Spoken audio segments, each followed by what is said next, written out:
Welcome back to the show. We got a great one lined up for you. Somebody roll that beautiful intro.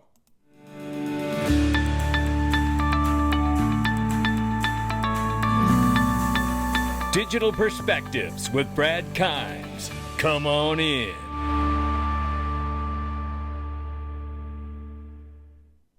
Welcome back to the show. You can follow us on Twitter, YouTube, and digperspectives.com for exclusive content. Right now, $2.6 trillion market cap for crypto. The market is up 2.6%. Right now, Bitcoin 69,700 plus, Ethereum 3,300 plus, USD Tether 114 billion plus market cap. XRP back at the number 6 spot at 61 cents. We're up 1.2 in the 24-hour, but off by 0.3 on the 7-day. USDC sitting just underneath of that at the number 7 spot with a 34 billion plus market cap. Range of price for XRP this morning between 60 and 61 cents. When will we see the real USD? I don't know. But I tell you, things are coming to a head. We know Brad Garlinghouse and Monica Long said likely this year. Brad Garlinghouse has said somewhere, give or take, around the end of Q3. That would be September 30th. So give or take around that window we're looking for. That's not far away. August, September, right? We're 60 days or so away from that. And could we see a ruling from Judge Annalisa Torres this week? We'll see. Take a look at this very quickly here. Kamala Harris meets with Ripple, Coinbase, and cryptocurrencies. Watch out, ladies and gentlemen. Recently, crypto exchange Coinbase, stablecoin company Circle, and blockchain payments firm Ripple Labs have been contacted for this purpose. The message Harris wants to convey is that Democrats are pro-business and pro-responsible business. But, you got to be careful because, even Brad Garlinghouse suggested if you're going to listen, Vice President Harris urged her to stay away from people like Brad Sherman, who was saying, and obviously a lot of nonsense, just like we hear from anti-crypto Army General Elizabeth Warren. This is Donald Trump said Bitcoin could overtake silver and gold. Take a listen to this quick clip very quickly here. In just 15 years, Bitcoin has gone from merely an idea posted anonymously on an internet message board to being the 9th most valuable asset anywhere in the world. Can you believe that? Is that right? That's a big deal. Think of that. It's already bigger than ExxonMobil. Soon it will be surpassing the entire market cap of silver. It's not bad. How about gold? How about gold? Let's go gold. And one day it probably will overtake gold, but based on the way it's going now, it could very well be a possibility. There's never been anything like it, and I don't think you've ever seen anything like it. And most people have no idea what the hell it is. You know that, right? Listen. So what happens when they figure it out? That's going to really be something. Yep. And here is Senator Tim Scott, who says Bitcoin's future has to be in America. And you have to understand that Senator Tim Scott, was also recently looked at and on the short list as VP for Trump's administration as well. Take a listen to this clip here. I remember when he said it. I thought it was unfortunate. I think I was shaking my head, and I wish he hadn't. But he has made a transition at this point to, I don't know if he's a full Bitcoin maximalist, but he is on board, and I guess we're going to hear that on Sunday. So, Joe, you just said you were a prophet. That's good to know. Here's what I can tell you without any question. You were not alone. 20,000 more people showing up at a financial conference here in Nashville is a big deal. Bitcoin's future has to be in America. What we know about the Biden administration and the SEC is they've been anti-Bitcoin, anti-digital assets. Elections have consequences. If I have the good fortune of being the chairman of the next banking committee, what we're going to do is make sure that innovation happens in America. That means that the regulations cannot be oppressive, and we cannot have an SEC nominee that actually wants to run it back to China or run it out of the country. There you have it, and there you have it. And this is a complete 180 from his previous administration. Remember, he did not like Bitcoin. His U.S. Treasury Secretary, Steve Mnuchin, was not a fan either. There has been a complete 180 pivot here, and it would appear to me, and I have suggested multiple times on this channel, that maybe it's, and the reason I chose to take exposures because to Bitcoin is because I saw the likes of BlackRock and Fidelity come in and push for the spot ETFs, which they now have, right? And I have used that for my cover to invest as to say, I'm stacking my pennies next to their dollars, right? And then I have said, okay, well, if BlackRock and Fidelity are adopting this Bitcoin, then it appears to me, because there's only 21 million of them, maybe in fact it's going to be used as a financial band-aid during a correction or collapse this time around, which, by the way, is going to be at the central bank's doorstep, not a real estate default swap crisis like back in 08 or 09. Stay with me here. There's only 21 million Bitcoin. Now, if I was a government and thought that my dollar serving as a global reserve currency could be in very, very severe risk of damage, I might too decide during a crisis like 08, 09 to have something released like Bitcoin with a low total circulating supply to drive value in it quickly, so I might be able to rely on it as a new reserve asset to complement all the other assets I might bring to underpin the dollar should we experience a huge de-dollarization moment and hyperinflation. What do you think? Then there was talk about this where on day one, President Trump said, I will fire Gary Gensler on day one. And Ratha Comment says, everybody remembers that the President of the United States can't remove the SEC chair, right? Supreme Court ruled on this before. President can't remove appointed heads of regulatory agencies. It's why politicians tried to introduce the SEC Restructuring Act in 2023. Ashley Prosper points out the president can remove the SEC chair for neglect of duty, malfeasance, or other good cause. Certainly an argument could be made for neglect of duty in the cases of FTX and Luna. This is a fantastic point. The FTX case is one of the most significant financial frauds in decades, and Gary Gensler was at the center of it, meeting with Sam Bankman-Fried and having at least one private Zoom call meeting with him just months before the collapse. If the SEC's duty is to protect investors and Gary Gensler completely failed to do that, that's enough reason to fire him. Or we could just arrest him for signing the check to the Russian dossier, which was faked by the Hillary campaign and paid for by Gary Gensler himself. We could arrest him. How about that? Yeah. Why don't we do that instead? Brian Costello reminds us here when it comes to Gary Gensler and Hillary Clinton. He says, let's not forget that Gary Gensler and Hillary Clinton misappropriated expenses to cover up their part in facilitating that Russian hoax for the Obama and Biden administration. This was done to interfere in a presidential election. This is not a conspiracy. That happened. This is fact, ladies and gentlemen. And in congressional testimony, Gary Gensler had to admit that he signed that check to Byron Donalds, Representative Byron Donalds. Shout out to him to have the courage to ask it and force him to answer. And I say, and that's just one of the many reasons they're scrambling to cover up their trail. Because if they lose this election, there's more than just political power that's lost. It will be their own personal freedom if they participated in any of those events. Now, I want to play a quick clip here for you that I think is really stand out for me, and it's hugely positive. We talked about the impact of Bitcoin being used as a reserve asset, which has been floated at Bitcoin Nashville.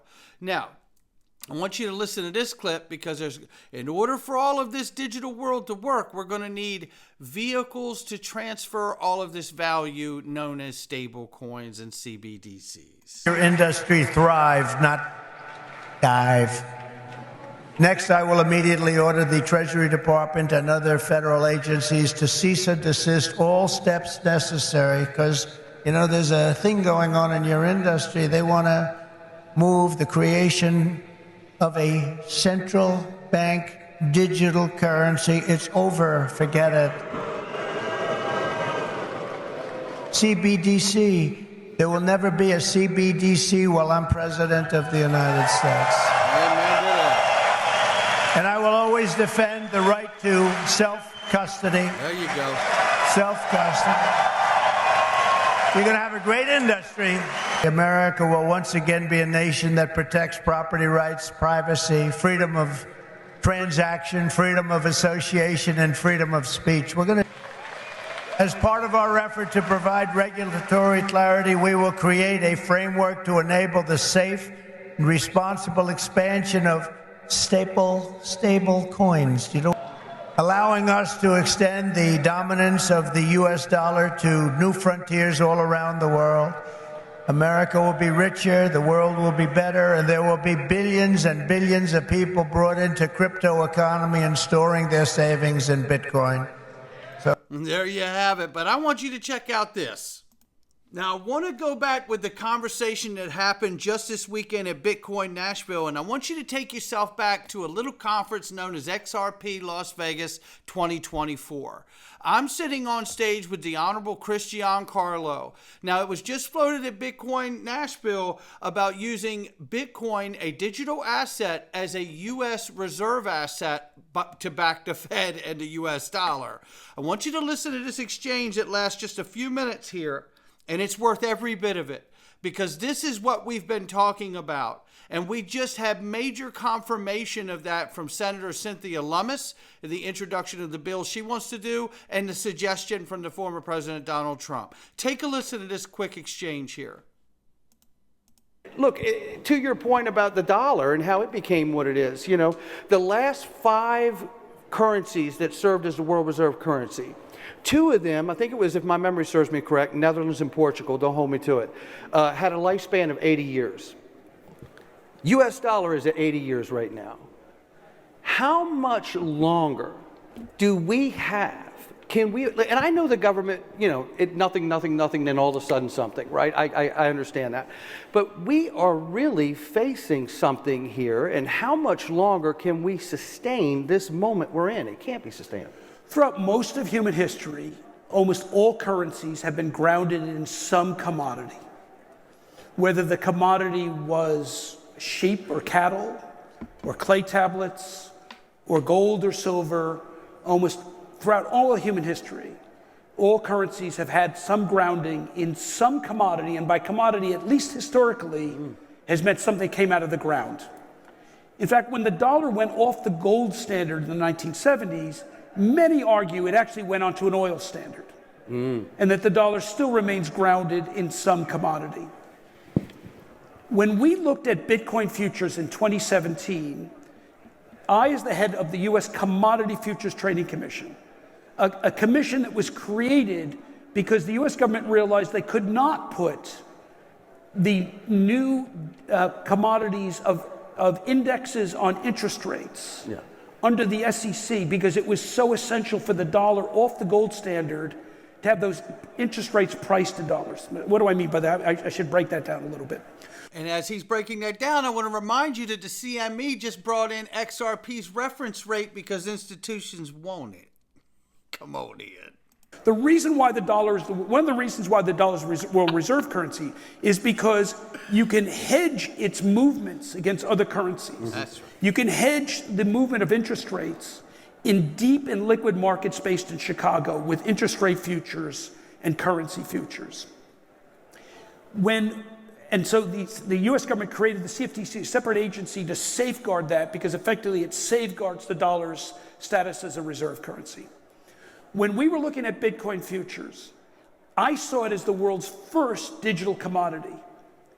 Well, most of the world's commodities are priced in dollars. Oil, gold, silver, soybeans, wheat, the things that the rest of the world needs are priced in dollars, which means they need to hold dollars to buy those things they need. And I thought to myself, we're now going to have digital commodities. We better make sure they're priced in dollars as well.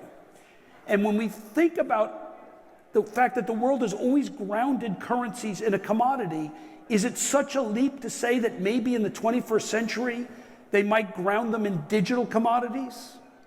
It was just floated this weekend at Bitcoin Nashville, wasn't it? Oh, El Salvador is already doing that. And if the dollar, because of profligate money printing, people see it as unstabilized and once again need to be stabilized with a commodity, Could it be a digital commodity? It very well could. So we've done this grand experiment for about 60 years now of 50 years now of depegging the dollar from commodities. Well, we may need to repeg it to a commodity in the future to regain its strength. Hello. Hello.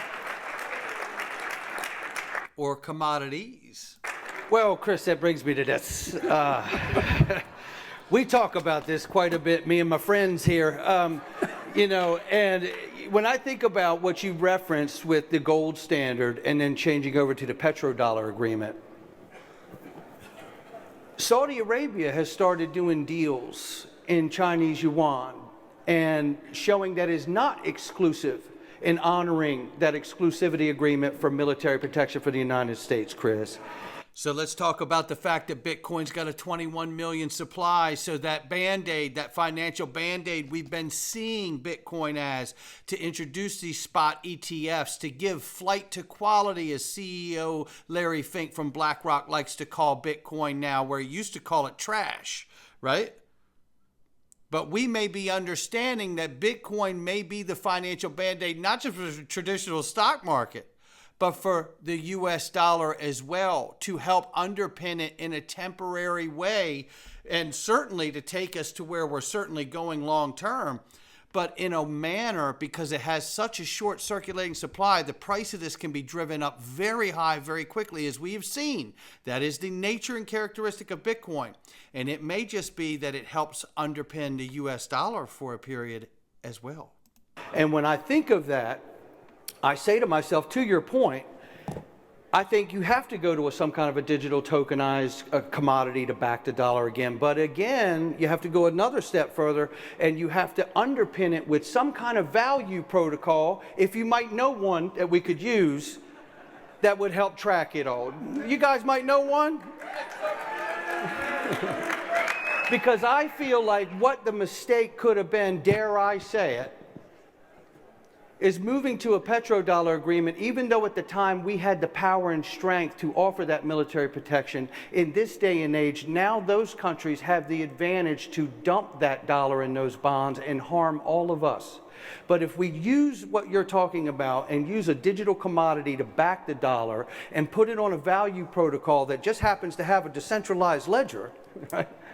Then we could underpin the dollar for the next 150 years. What say you at the digital dollar project? So I say yes. Oh. And let's add one other thing to that. Oh. Let's also win this war with our values. Yes. If China wants to make their digital yuan based upon surveillance, censorship, and control, go for it, guys.